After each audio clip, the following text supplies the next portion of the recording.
I'm Jake, and this is a series where I share simple concepts to help take my game to the next level. Today, I'll be discussing the concept of going an extra rail to get position.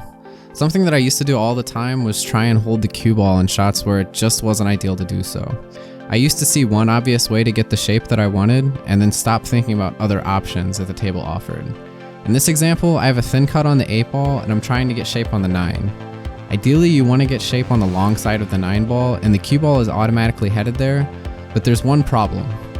If you're playing on a table that rolls off or has inconsistencies, even if you hit it perfect, there's a chance you won't even pocket the 8 ball because it's going to be traveling too slow, making it much easier for it to roll off.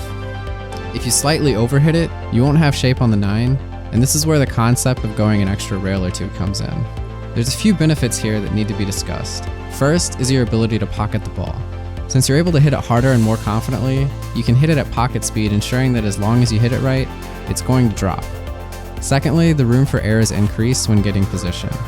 Here, only going 2 rails, the 8 ball drops only after the cue ball has traveled this far. So you have between here and here to leave yourself a decent shot. Underhit it and the 8 ball won't drop, overhit it and you won't get shape on the 9. Deciding to go 3 or 4 rails, however, you completely take out the factor of if the 8 ball is going to reach the pocket. This means that you have from here to the rail and back to the same spot to play shape. This is a much higher probability option and the right choice.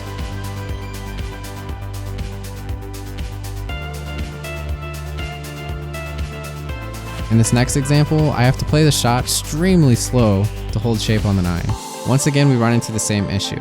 Instead of trying to play the shot at half the speed of smell, I find it much easier to just hit the shot confidently and go 3 rails. Just like before, you have a much higher margin for error and speed, and you're guaranteed to pocket the 8. Here's another example that is very similar to our first example, except this time we're going from short rail to short rail.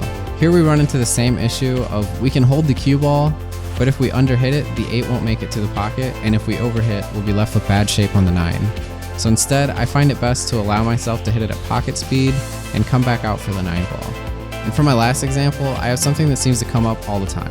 You've left yourself on the correct side of a cut into the side pocket to get shape on your next ball, but you have a bit too much angle. You can hold the ball if you play the shot really slow, but you can pocket the shot a lot more confidently at a higher speed, and there's a much larger margin for error coming off the bottom rail and back out. This is a pretty simple concept, and once I implemented this into my game, I noticed that I was hitting balls a lot more confidently, and I got a lot more comfortable with getting shape off multiple rails.